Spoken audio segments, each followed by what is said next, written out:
Hey guys, it's Evan with Underhill Bonsai, and welcome back to another Bonsai 101 video, I guess you can say. It's like a continued education type thing where I show you guys either bonsai basics all the way up to a little bit more advanced, or we'll do something a little bit off the beaten path for what we're doing here with bonsai.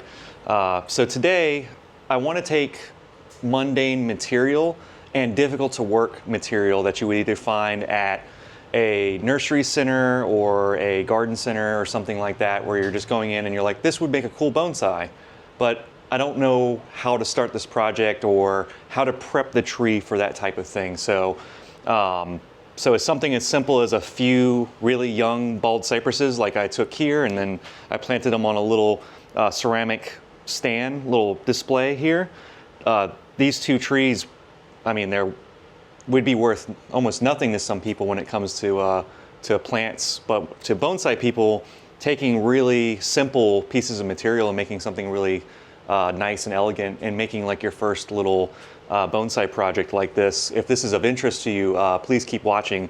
If you're into a little bit more advanced stuff, if you're looking for wiring, carving, some repotting type stuff, you can refer back to some of the earlier videos that we did.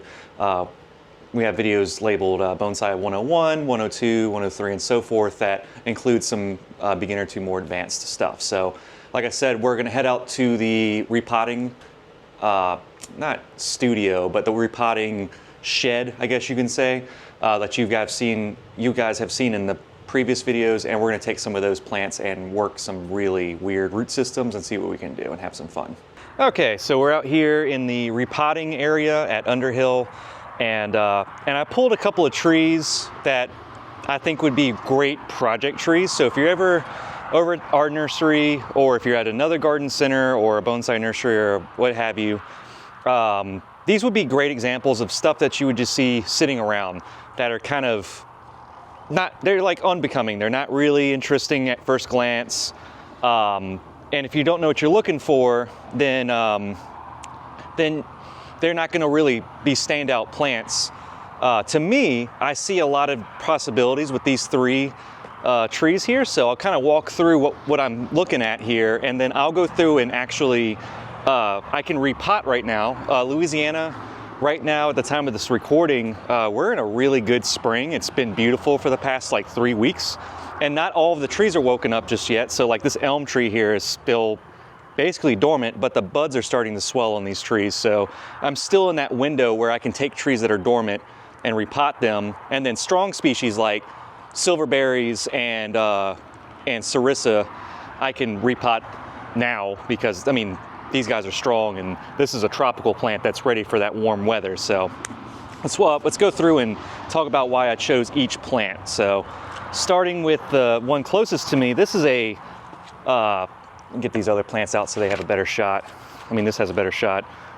This is a winged elm, and so this is a native tree. If you've listened to my podcast show, Little Things for Bonsai People, or you have watched some of my earlier content, you'll know that I really like this species. This is Humus alata. They call it winged elm because if you see right here, there's little pieces of bark sticking off. That's its corkiness on the branch, and it looks like little wings. And so alata means with wings or to fly in Latin, so it's like a flying elm. But yeah, they're cute. They got really good branch structure. They get really fine little twigging, and the bark gets really nice on these when they get older. But this is one that a lot of people probably would pass up because it's got this looping, almost like a serpentine looking, not serpentine, like more like a serpent, like a sea serpent look, like Nessie, the lake monster coming out. And so, you know, people might look at that and go, I don't like the roots on that. And then some other people might pick that up and say, that's actually kind of interesting. And in trees in nature, I have seen winged elms grow like this. So I'll take this one and repot it, and then make this a feature of the tree and shorten the height on this tree to show off its trunk line better. So that's going to be a fun little tree to work with. And then this guy, this is a silverberry. So this is a Elaeagnus. These guys are more temperate than they are tropical. So they're a little tougher. They can take the cold, and they can take the the weather here, we're in zone 9B, and so and on the north shore, on the north shore of the lake, we can kind of get into like 8 a little bit, so it's a little colder. So it's not terribly cold for these trees. So they'll definitely put up with the cold pretty easy. But yeah, these are really cool because they got a white underleaf. They make little flowers, they make little olives. They are in the olive family, so they actually have a lot of cool features. And I chose this tree because it's got a lot of trunk to work with, and there's one of these trunks I'm gonna have to choose. But I also chose this one because it's got some really challenging roots to look at. So I need to go in here and I'll do like a good clean out, because there's probably more to this base than there appears to be down here. So this one, I'm hoping for good results. And if we get terrible results, then I will show you guys how to resolve those horrible root systems. And then this last tree that I'll be working on here, this is a Sarissa. So this is a tree of 1,000 stars is what they call it. It's got a little tiny rose flower that grows on the entire plant and completely covers it. So it looks like it's covered in 1,000 little star flowers. These are really nice little trees. Like if you want to do like a forest planting or a clump, you can see it already kind of has that character to it. It's very clumpy.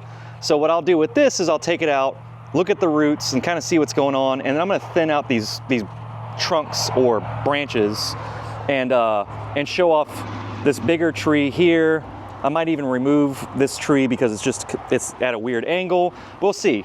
But you might you'll definitely come to our nursery and we have a bunch of these. So they're usually root cuttings or just pieces that we break apart off of other sarissas, and we get nice little sections like this. So I'm gonna go grab my root tools and then I'm gonna clear the table of just the wing dome, and I'm gonna get started with that tree and we'll see what we have. Okay.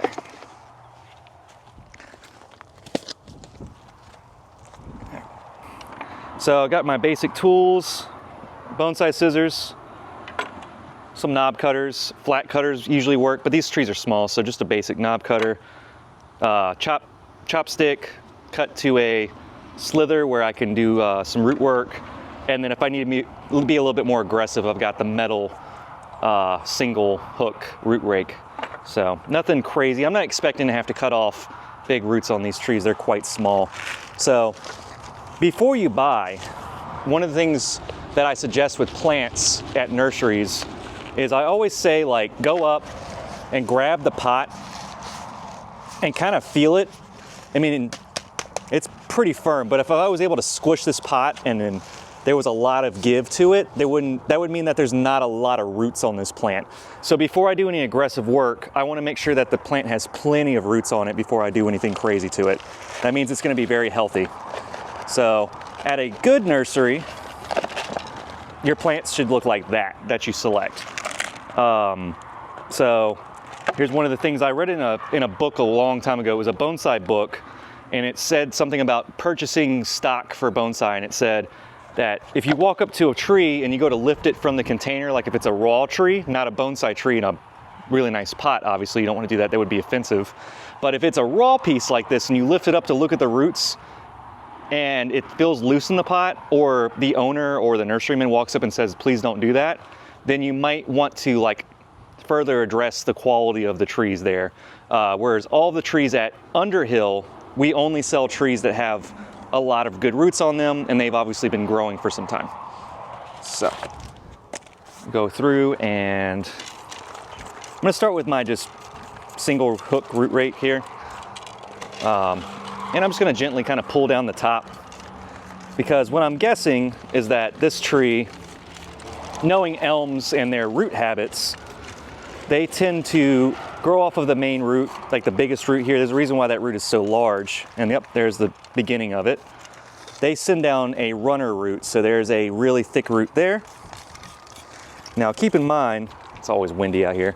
Keep in mind that this is not gonna be the most ideal root system. So I picked this tree, and there's a couple more here on site, just because, you know, elms with roots like this are very challenging for beginners to look at.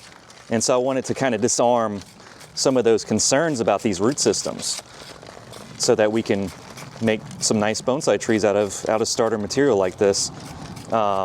But yeah, just like I suspected, there's a lot of runner roots. This root here is bigger than I thought it was, and it goes down into the soil, pretty deep there.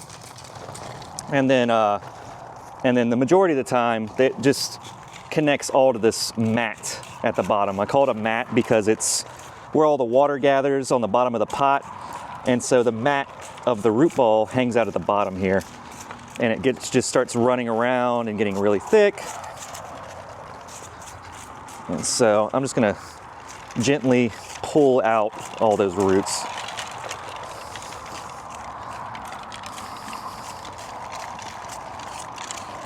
Keep going, you know, just to kind of make sure that everything is where I think it is.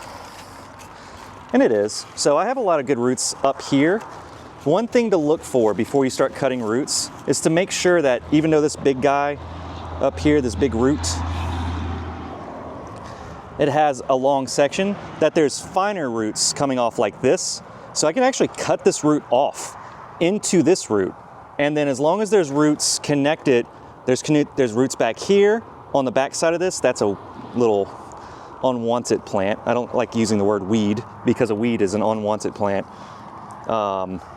It's, you know, it's a plant where it doesn't belong is the definition of a weed.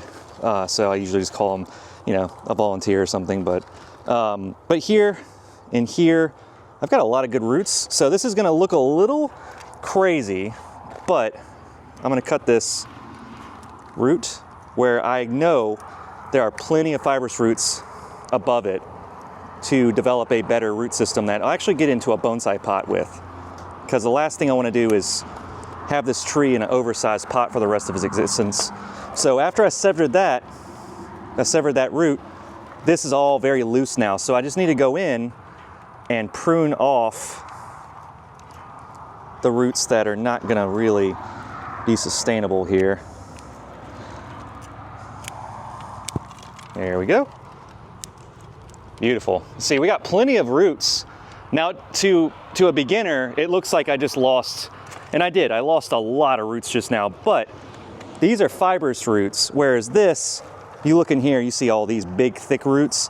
That's what the majority of this is. These are runners, and so elms are really good at putting off running roots. And they're just looking for more resources. They're just looking to fill their pot with more roots. So in reality, look, there's the base of that one.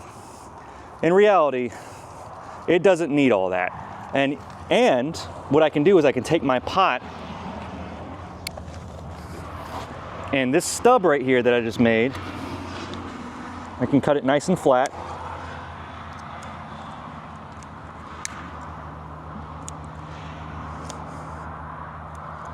Oop, it's peeling a little bit. The root system of the tree is very, very soft. You gotta be careful. So I can take that and I can put it back in the pot. Oop, let go, little guy. I can put it back in the pot and bury it with soil, and it will root. Well, the roots are there, so it has already rooted, but it will sucker, so it'll make more shoots off of that, and then I have another tree in here. So that's another magical thing about elm trees is they're really good at root cuttings is what we call it. A root cutting is just a viable root off of a tree that we're able to salvage, and then you can grow another plant off of. So I'll take this and put soil on it and worry about that tree next year. It'll probably be another tree that I can work with. And so I'm gonna work with this quickly because I don't want the roots to stay out in the sun for too long. So I'm gonna look at this trunk, and it's based off of what I know about bonsai design. Anything growing on the inside of a curve, I'm gonna immediately remove. So that goes. I don't usually like stuff that grows straight up off the curve like that, but given that it's a young elm, it's permittable right now. I'll either work with it or whatever, just however I decide. And I like how this trunk goes up. I don't like how it keeps going that way, so I'm actually gonna remove this section.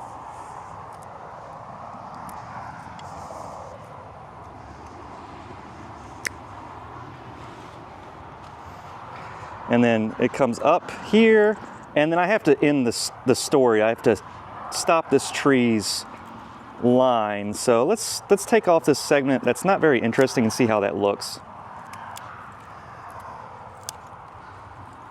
All right, and I'll remove this because it's on the inside, and I'll remove this because it's straight, and that's actually right from here. That's actually a cute little tree. So now we can go in and kind of clean it up a little bit. And shorten that, shorten this, and that. And then this, it's a little straight here. I could always fix that with a little bit of wiring, and then it will back bud and we'll get some more buds. Winged elms are great because you can see actually where the corkiness it ends, there's a bud in there. So every time that you see the corkiness stop, in between each plate of corkiness, there's a bud waiting to come out. So we'll cut that there. And boom, there's our little elm tree. Actually a cute little tree. And now I'm gonna go get him a pot and put him in his first little container and start training him as a bonsai tree. So just give me one moment, I'll be right back. And oh, before I go, any little pieces like that actually looks like a little tree, you can stick that as a cutting. Elms take really easy to cutting, so save all of your little pieces like this. Okay, I'm gonna take this and hydrate it. All right. Got my soil, I got my little first pot, got some screen and some wire to tie down the screen. I do need to get some wire for the tree. One second. Okay, I got some wire to tie my tree down. Wire seems a little on the big side. If you guys want to contest that, just say it in the comments. It helps our algorithm. That's the only wire I got right now because I've been repotting like a madman.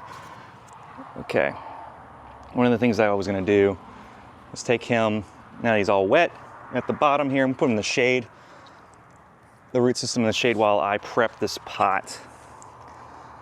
Okay.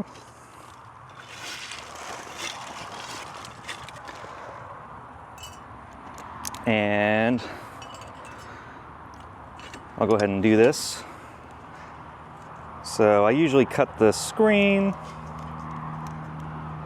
to match the size of the holes. Beginner tip, don't just do that. You can save yourself more screen by simply cutting the size that you need. Instead of doing that, now look, I've got 3 pieces and I can use another one for another tree later. So now I've got these 2 screens. And I know this may seem a little redundant for some who already know how to put trees into pots, but you know, we're doing this for everyone, so we have to go through and do the whole process. So I get my staples to put the tree in the pot with.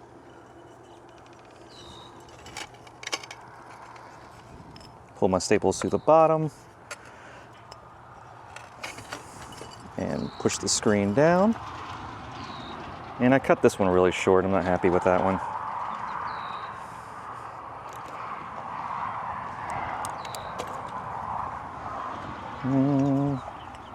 Okay. Get the screen down in there. It's tedious. It's really what bonsai is. It's just tedious work. Okay. And I'm gonna go grab, let me get this made in China sticker off of here. I know it was made in China. It's fine. This is a Yijing pot. It's windy, you can see that. And it leaves that residue on there. That's unfortunate. But it comes off if you work with it. Yijing, China is where these pots were made. They're notorious for their purple colored clay. That's why it's that color.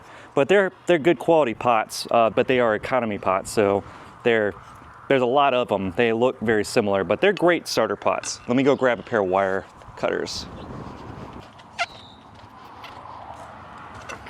Yep, ow. I usually like to clean up the bottom here.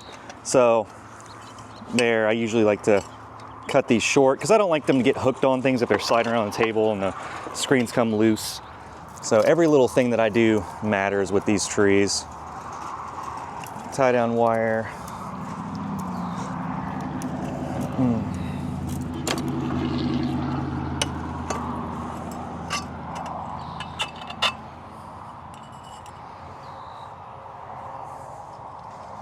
I got my hair cut so that the wind wouldn't blow it around, and it's still so windy out here, it still bothers me.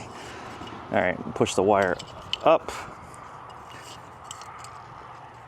And I'd make sure to take out as much slack in the bottom as I can. Bend the wires out. So it's like that. And we got that sticker, so I'll just turn this around so that this is the front of the pot. Do that. Dr. Evil quotations. Okay. I get my tree.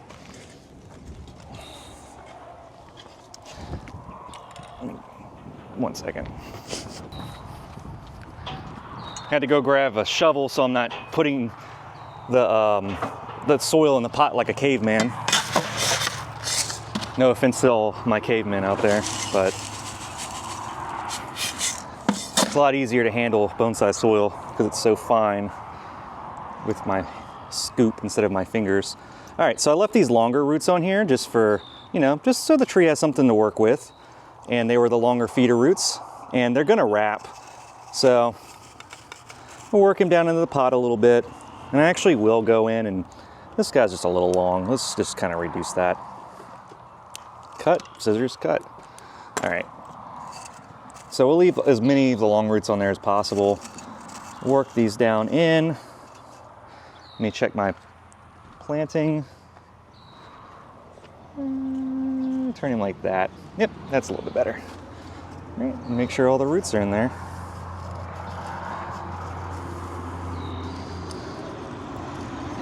And then tie down.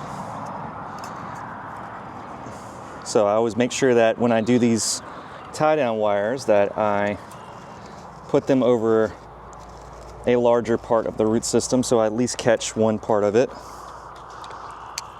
because I want this tree to stay in the pot and not fall over. So we'll twist that and twist that, and should be able to feel the tree. It doesn't move a whole lot. Let me see. Yep, looks good. Really basic beginner winged elm, ready to go. And then I'll take the bottom, and I'll take my pliers. I know it's hard to see, but I turn the slack sideways and kind of take extra slack out. So the tree's really in there now.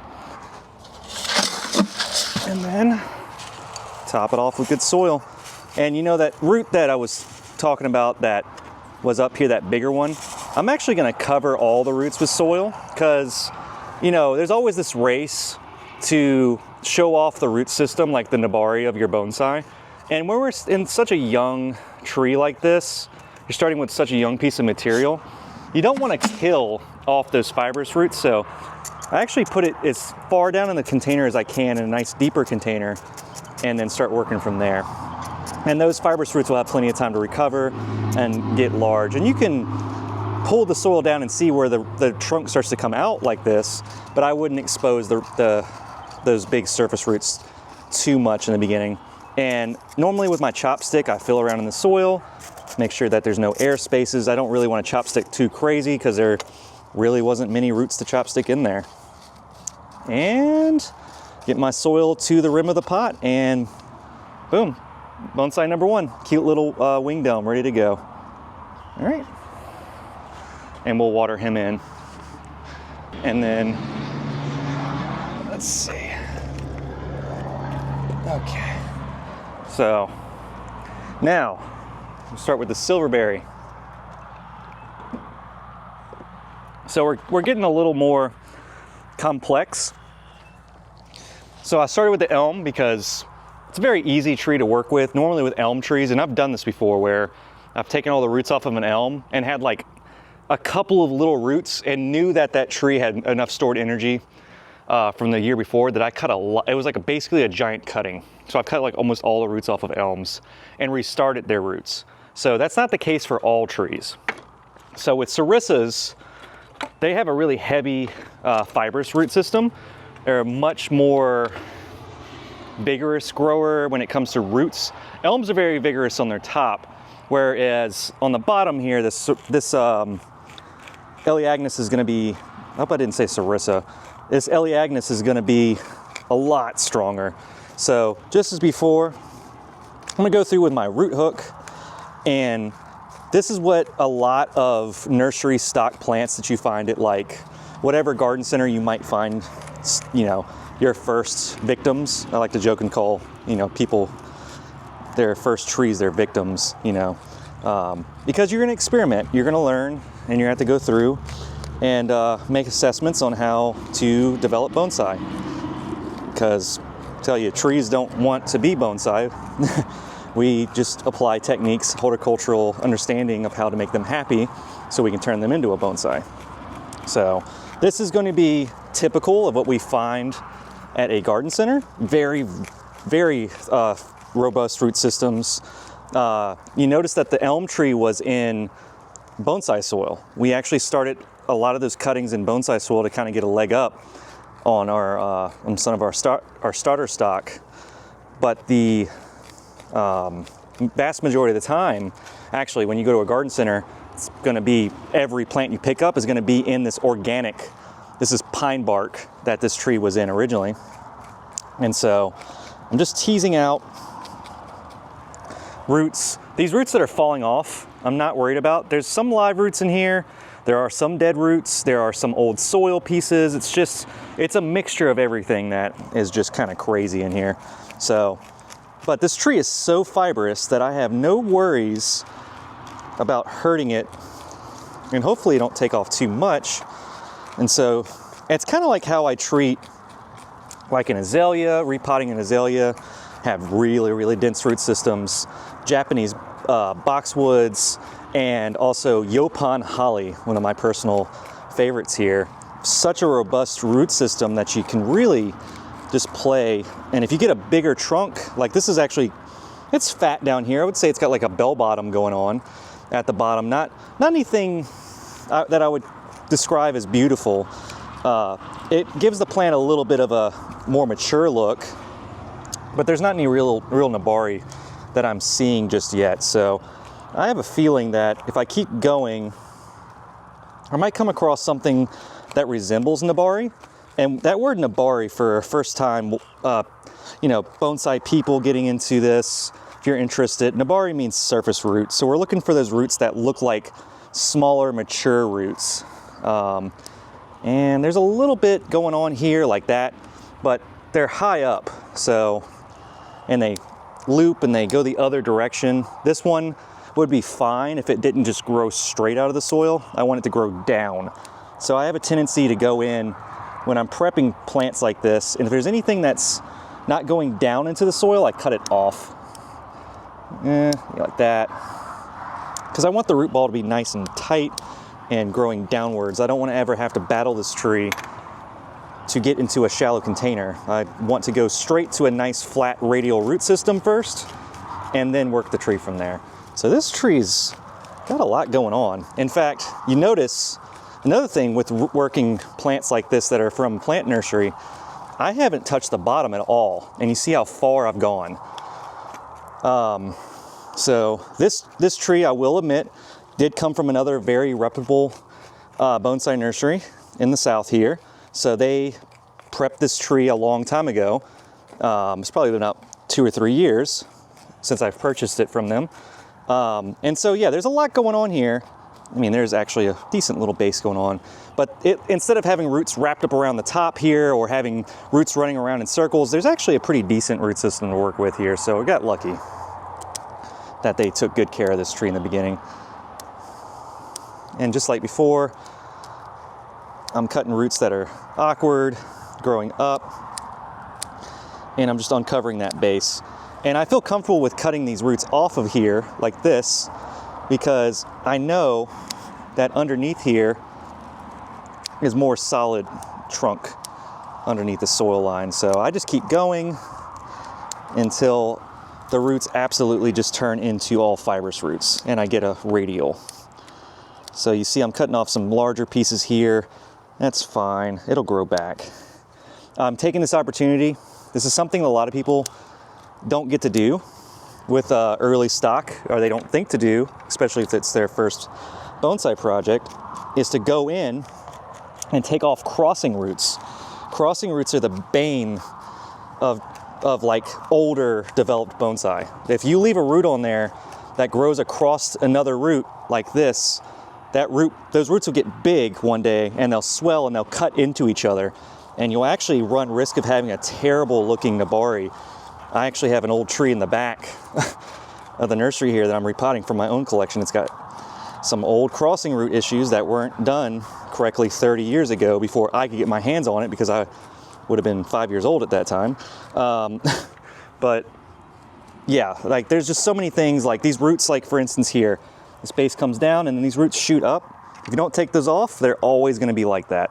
And you can try to tie them down in the pot, but I'd much rather just simplify this, make it easier to work with. Yeah, I'm starting to get something pretty nice here. Let's see. Clean it up a little bit more. Now, this tree that looked like it was only this tall, now is much taller. And we have to do some editing to the top to kind of reel it back in to make it more of a workable size, so it's not such an enormously tall, lanky bonsai.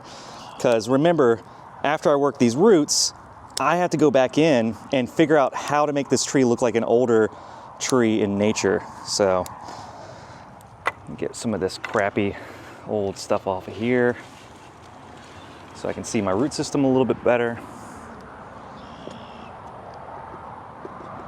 Get some hydration.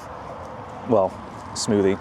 All right, so go in and work out from the root base now. I found the majority of what I like up here. So now instead of going straight down, I'm gonna comb out towards me and see what the tree has to offer on the radials here. Yep, just as I suspected. There is a big cross root right here. See, that's what I would consider a cross root. It kind of goes in and it goes down. Let's see if that's workable. There's actually a really large root here. It's sitting on a circling root, which cannot stay. So I'm gonna remove that. And that's the sound of me ripping that circling root out. Let's see if I can get it to come all the way out.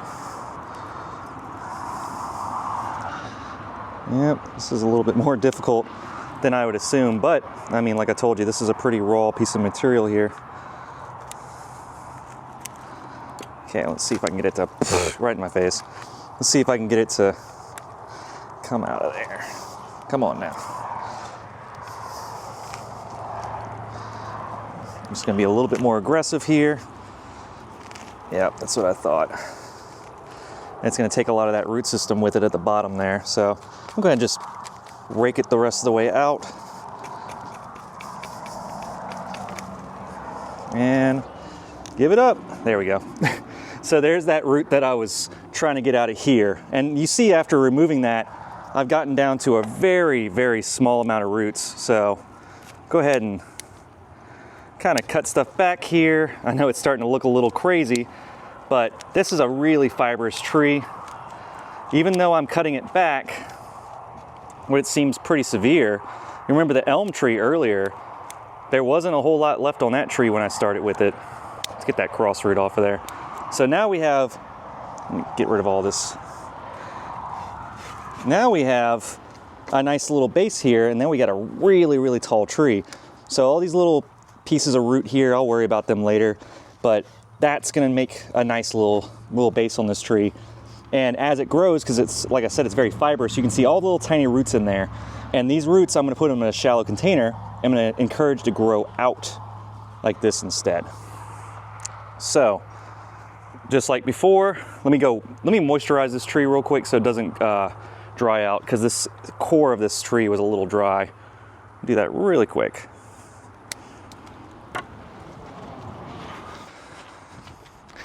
Said I wouldn't get too aggressive, but here we go. And yes, I am sweating because even though it's a nice day out here, it is still gonna reach about 80 degrees in Southeast Louisiana in mid-March, which is crazy. So I'm gonna remove this, I'm gonna put it on the table. So we're gonna lose a good bit of the tree here because I don't like how straight that was. I like, just like before with the elm, I like how this comes up and there's some movement in there. So we're gonna remove that. also a cutting.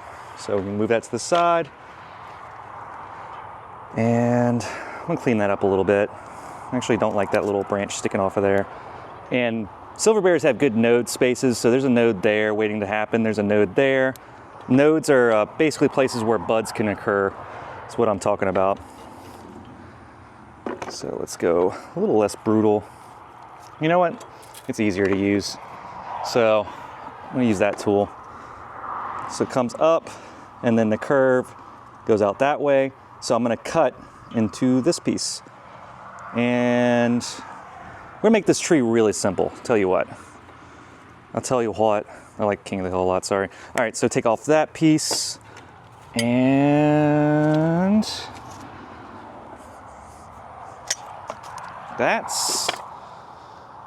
and so this will be kind of like the top, and then I'm gonna wire this down to be kind of like a secondary trunk. So, kind of can't believe I did that impersonation. I normally don't do that kind of stuff. That was really weird. If you're able to stick through that, then you can be my friend. We can do bonsai together. All right, so I'm gonna go through here.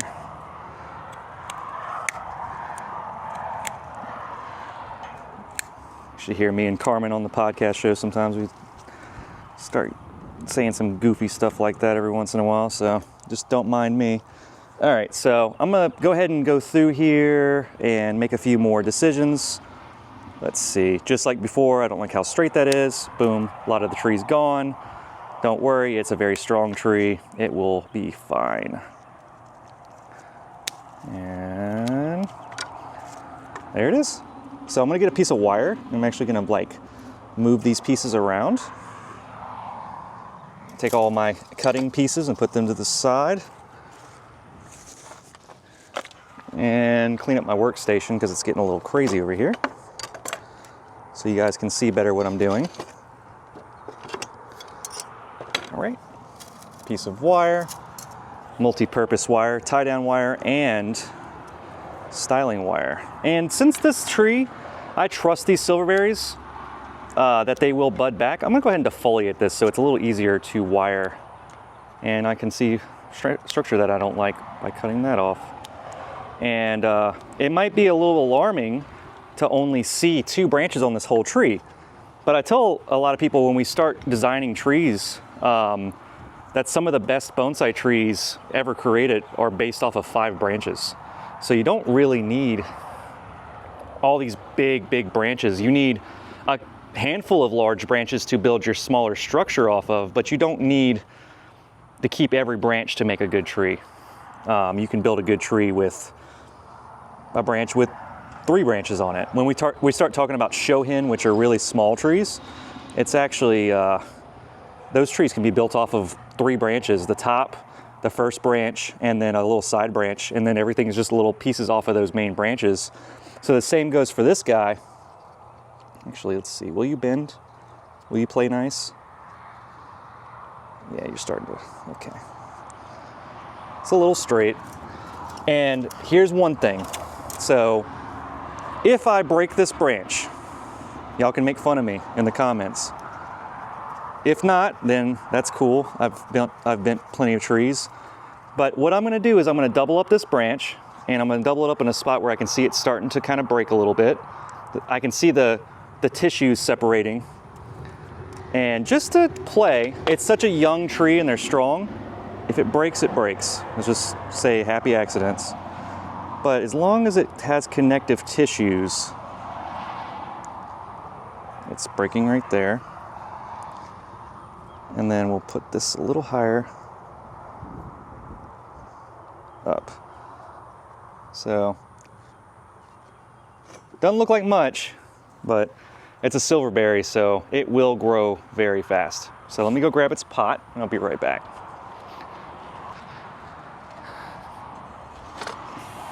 So I'm going with the unglazed container because they're typically evergreens. Right now we're not an evergreen, but they are strong enough to support that. And I'm actually going to change the angle slightly on this tree to kind of play around to kind of give it some more interest.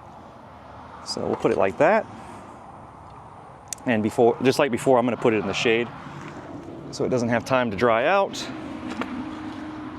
And let me tell you guys a little bit about all right, so here's my screen from before. Here's some screen that I didn't want to waste, so I got some extra pieces here to work with. So yes, I will put cut paste on that tree that y'all just, you know, that silverberry. I will put it on there a little bit later, just because I'm trying to pot these up. Right now, I'm not gonna do that immediately, but I will do it after I'm done repotting. So yeah, I will do cut paste if that is one of the questions. And then unglazed containers versus glazed. You notice that I used a glazed container for the elm. I used like a bluish color. Blue looks really good on elms, especially with their green, gray bark kind of habit. And then for evergreens, the rule of thumb is that you use a unglazed container or a simple container, because the tree will always have leaves, and so you don't ever want to take away from the way that the leaves look on the tree. It's kind of a Japanese aesthetic rule, to be honest. Evergreens get unglazed containers, and deciduous and tropical plants get glazed containers. And tropical plants, the brighter they are, that's why I chose a white pot for the sarissa we're going to repot in a second here. The brighter they are, the brighter the glaze. So the brighter the flowers, the leaves might be glossy, etc., etc. It just depends on what the tree, what its features are. So, yeah, cut about right there.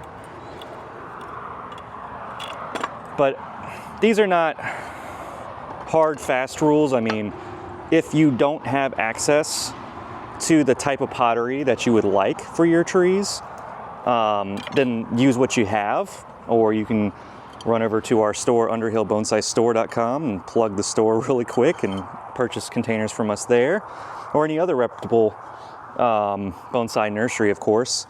And make sure that they have drain holes, tie down holes in the pots like this, so that you can insert your tie downs in there properly. And but yeah, if you like a tree in a certain pot and the glaze is your preference, if you like it to look a certain way, then, you know, do your thing. Do what you feel looks right. Don't feel like, actually, bring that branch back up a little bit. It looks a little ridiculous, so lateral. Don't let not having a container that exactly fits the model of bonsai expectations as far as the Japanese model goes. Don't let that limit you. So the trunk actually curves a little bit like so. Yeah, that's better. It's gonna put that wound to the front, but like I said, I'm gonna dress that wound so that it is not so obvious. And the wound paste that I will use will be like a grayish color, so it'll actually, in a way, it'll kind of hide the way that looks a little bit and kind of simplify the trunk again. Because yeah, it's the only downside with some species like silverberries. They tend to have a really, really whitish underbark, heartwood kind of look to them, and it's just not very appealing when you first cut it. But give it time. When it starts to heal and that light color turns grayish, it might even turn into some little deadwood feature kind of thing that you might like. I've seen people take silverberries and make deadwood features on them, so it's not too far out of the scope. Okay. And a little bit more soil and we're good to go.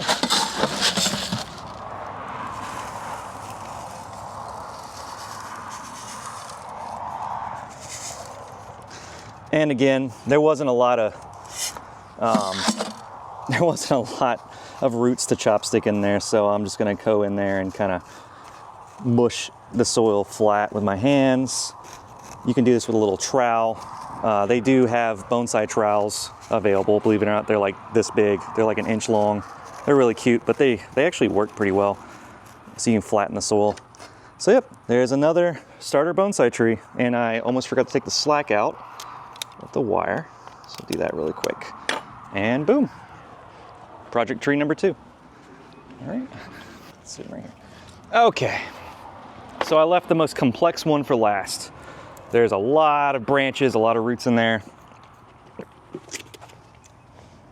So this can get a little out of hand here. So this one's gonna be very dense, lots of organics in there,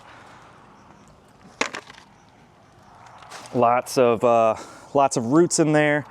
So this one will be a little bit more gentle on the top here with my root rake, because sarissas are very fragile. So if you're someone that is very used to tropical plants and have seen them a lot, this is a very common species in the tropical world, especially in South Florida area where people use them for bonsai a lot. And then they're very common in other countries like the Philippines, and you even see them in South Asia and stuff, in India and all those other places where it tends to be a little bit more, you know, tropical, similar to our environment. So being very gentle. It's a stick. I thought it was a piece of wire. About to say, this has never had wire ever put on it. But you notice something too is I put one piece of wire on that silverberry. And so I usually, when I'm starting little trees very young like this, I don't like to go in and go too crazy with wire, because if it's in early development, I tend to cut a lot of stuff off if I'm growing it back out. And let's check that out. So there's a little tree right here. It's a broken branch that is separate. It has exposed root style kind of look to it. And I'm actually gonna tease this out of the roots so that I can have this bigger trunk here as kind of like a first tree in the clump. But yeah, I tend not to wire a lot of stuff on young trees like this, because they're young, they're brittle. That silverberry, I bent a piece on there and it started kind of breaking on me. I saw like the fissuring in the little piece of bark there on the branch I was bending. I was like, nah, it's not that big of a deal, because I'll probably grow and replace a section of that off that same branch on a node that is further back on the tree, or further back on that branch, mind you. And then I can just make a better branch, because we're gonna be constantly pruning back our trees to encourage them to become more and more smaller plants. Okay, so I feel it loosening here.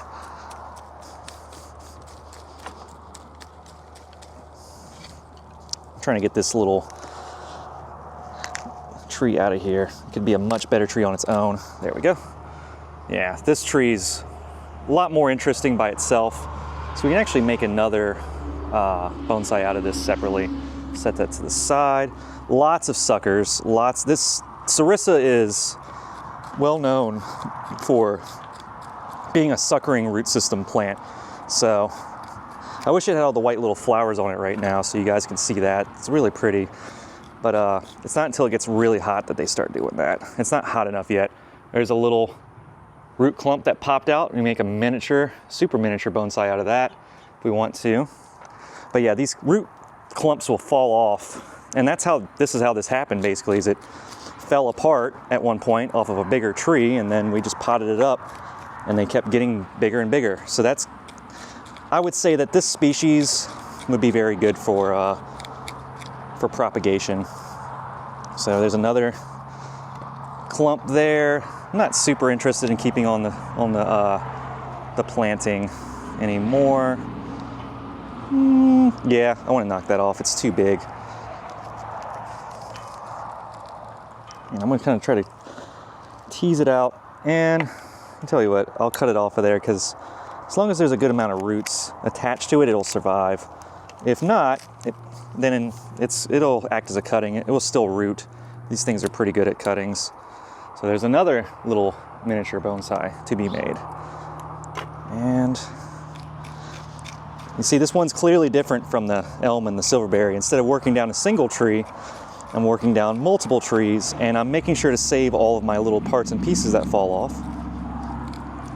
And I really want to get down to, wow, that braided.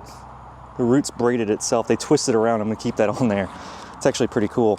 But yeah, I'm trying to work down to a reasonable amount of roots here. And so I've got a big main tree and then a smaller cluster of trees that I will reduce a little bit here.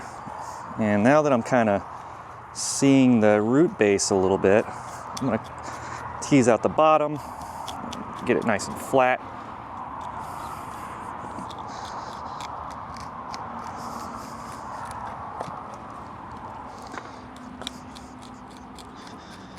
And let's see. And since this has so much organic in it, I have a bucket over yonder. I'm gonna go over there and dip it a few times to see if I can wash some of that organic out of there. Be right back. Okay. All right. So yeah, I washed a lot of that black, organic, old broken down soil off of the roots. You can see there's still some trapped in there. And it's a lot of fibrous roots. So I actually really like this the way this looks. So I'm gonna go in with my cutter, with my scissors here, and I'm gonna simplify these roots real quick. I'm gonna cut these little guys off the front, and we'll make some small trees out of them. All right, so I'm working through these fibrous roots and kind of cut down some of these trunks that are too long, and there's some trunks that are just too thick.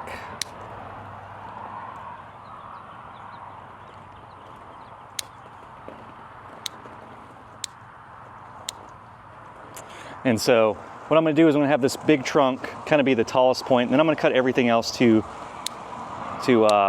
complement that larger trunk.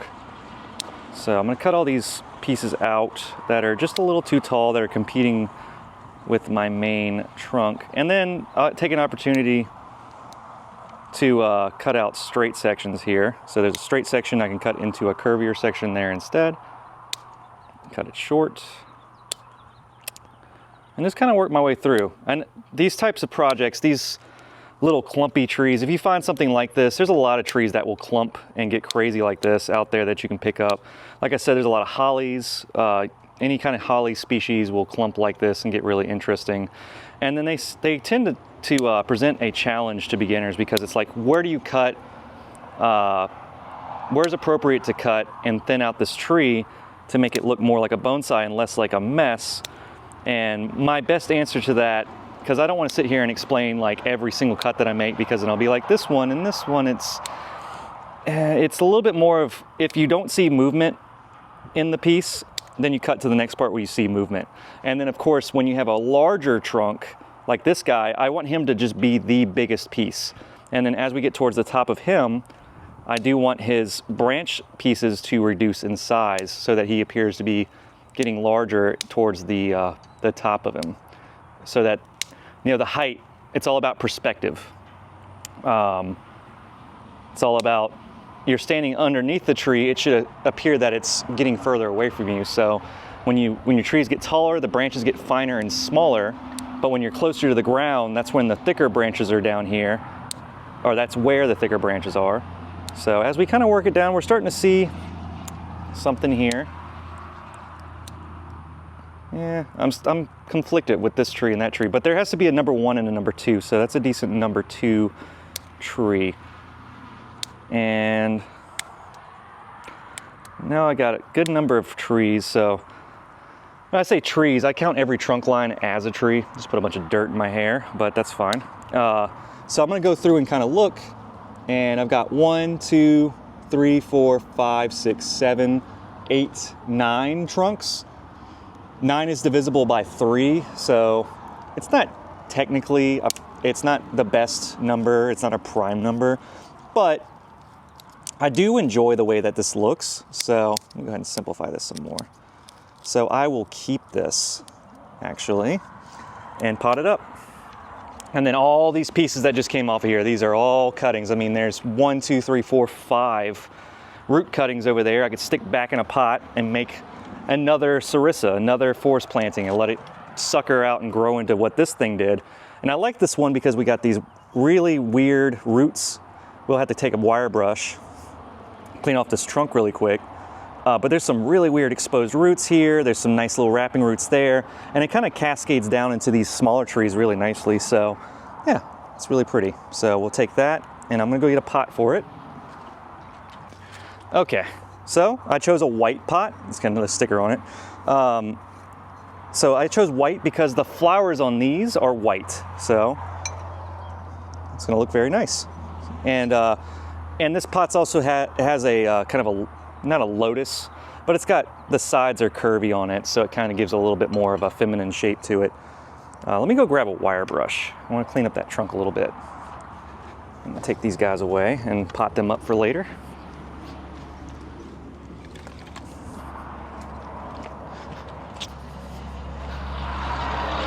Don't have a wire brush, but I got a really worn out nylon brush that I've had for a long time. As long as it's got bristles on it, it works. So you can see from cleaning this, I don't want to be too rough because sarissas have a very thin bark. And so all the nice little intricate roots in there.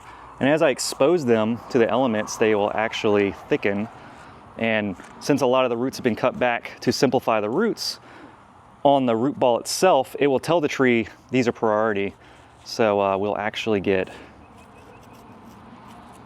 these roots to thicken as well. But yeah, not going too crazy here. And yeah, I could go in and really thin this out, like these top roots on here, but sarissas, they have really, really dense root systems. So I tend to just kind of cut it back to a block of roots like this. Oop. Almost cut through that trunk. And they're very, very soft wood, so it's very easy to cut through them on accident.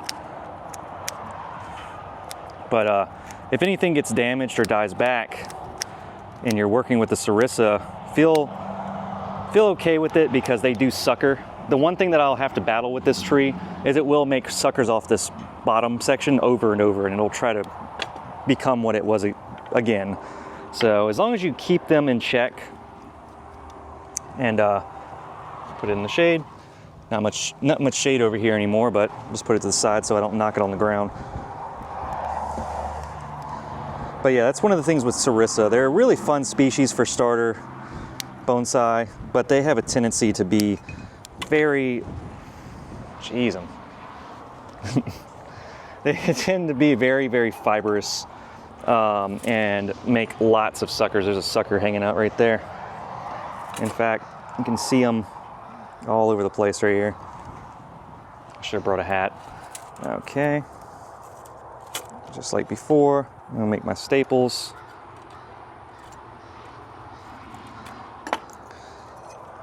Jeez. Okay.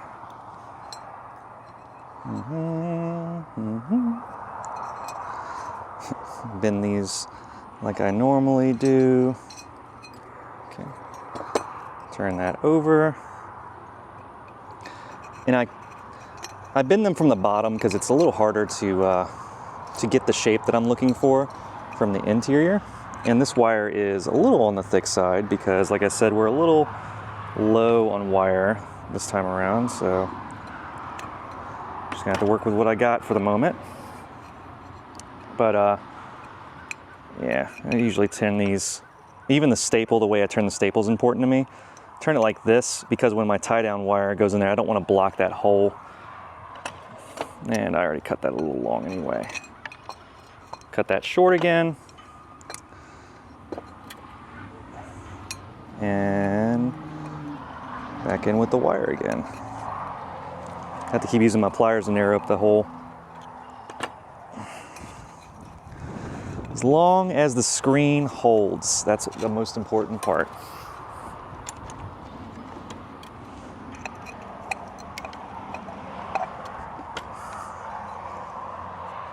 Okay. Tie down wire. I'm doing this all with the same gauge wire. So if you buy a spool of wire like I think that's the 500 right there. No, that's the 1 kilogram, sorry. And you have a lot of it. I mean, I usually use a 3 or a 2.5 to tie down. I've only got 3.5 right now. But yeah, that's usually what my minimal is, a 3. because it's just thick enough to hold every tree. Now, for the size of these trees, this might be a little bit of overkill, but I know for sure these trees are not going anywhere, so I don't mind it. So, turn the front like that. Get some soil. Another thing to note here is that I've been going through a little bit of soil, and I've got a bucket of soil next to me here, and I think I've only maybe used like 1.5 gallons of soil, so it's not really all that bad. So the front of this,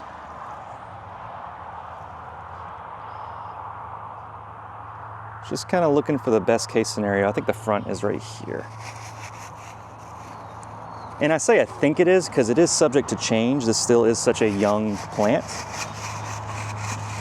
Get this down nice and deep into the soil.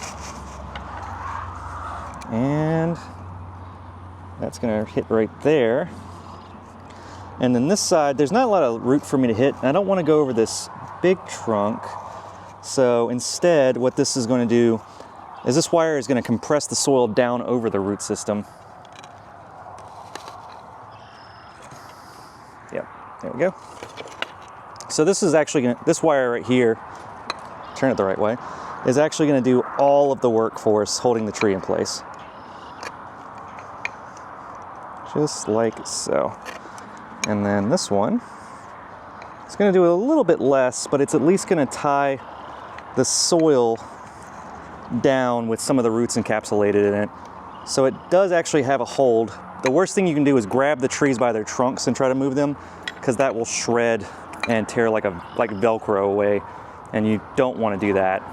So get very careful in this repotting process. Always pick up your trees by their pots. Fill that to the rim. And just like before, come around with all the soil, cover up all the little fine fine feeder roots, and get those nice and snug under the soil. And there's going to be a lot of these here. I can go in and cut these out later on, but for now they're probably going to turn into nice little roots. So nice and flat. And we'll get him watered too. And take the slack out of my wire again. And we're done.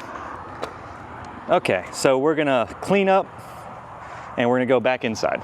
So, all right. Okay, so we're back inside the little studio space that we have in the nursery building.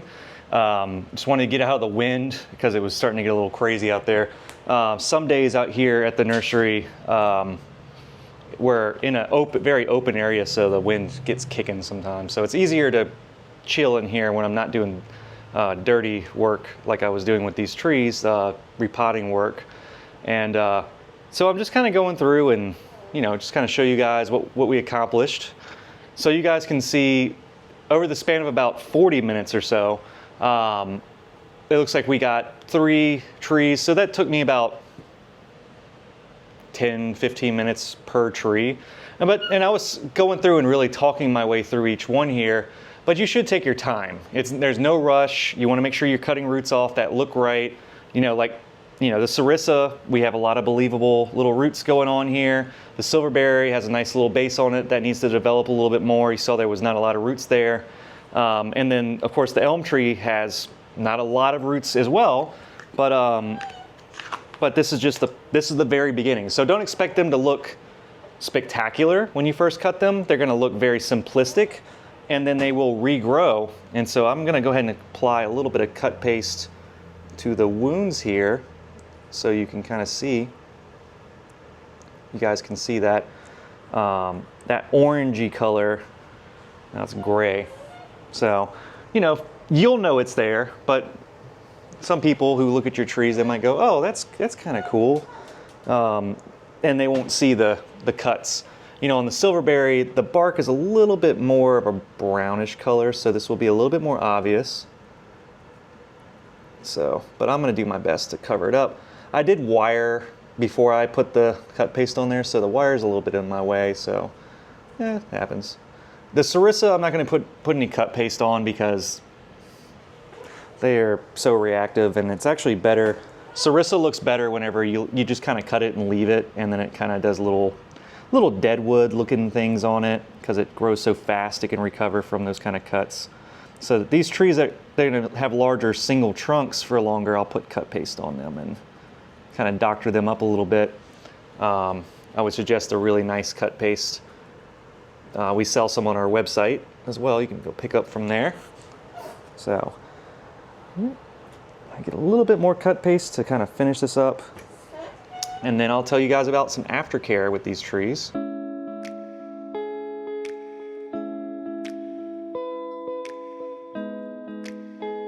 Get a little piece and put it on the other side.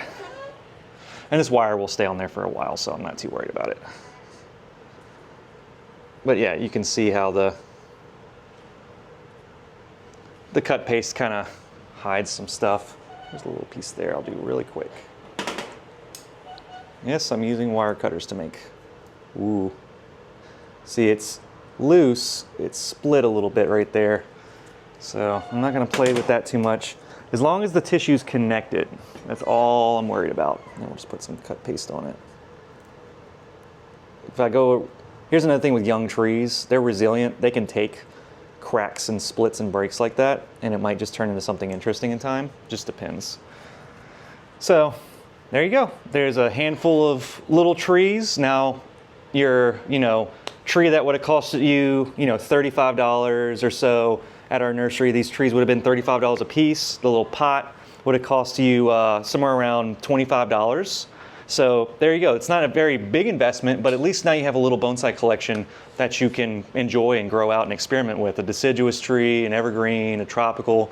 I always suggest to get multiple different species, multiple trees, and wait to the appropriate repotting times to do this type of work. So I would do this in early spring to late spring, depending on the species, if they've budded out or they're taking longer to develop and grow buds. So, or push the new buds. As long as the tree's not actively extending out new growth and you have soft growth hanging off, you should be able to do a repotting just fine and get away with it. And then give the tree plenty of time to recover. So I will not trim or wire or do anything crazy to these trees for the rest of the year. I will let them just kind of grow out. And then once they go dormant in the wintertime, then I can do a little bit of trimming on these two guys. And the tropical is like the Sarissa, they're a little bit faster. So I could probably, this will look like a tree by the end of the year. Probably it'll be a bush again because they grow so fast. So aftercare. So I would put these out in the sun. Don't let them get blasted by sun all day. I would get good morning sun and then a little afternoon shade just to kind of get the heat off of them during the summer. And make sure you water them daily and don't fertilize them until they really start pushing growth, because when they push growth, that means that they're going to send a signal back down to the roots looking for nutrients. So you want to hold off on fertilizing until they start really giving you a lot of growth that's extending, and then you fertilize. So you can use synthetic fertilizer, will work just fine for young trees. So, and we have all these trees on our website, I believe. So you can get each one of these trees, a pot, wire, and all the tools that I use. You can find them there at underhillbonsaistore.com. And if you guys have any questions about young trees or want to shoot me an email, I answer emails as often as I can to give advice on beginner trees, trees in development, like advice on how to design trees. I do my best to answer those, so keep in mind I have a lot of emails that come in, so you can email me at evan@underhillbonsai.com. But yeah, other than that, go grab yourself some little trees and start creating and see what you can come up with. So good luck to you guys, and I hope to see beautiful bonsai trees from y'all. Y'all have a great day.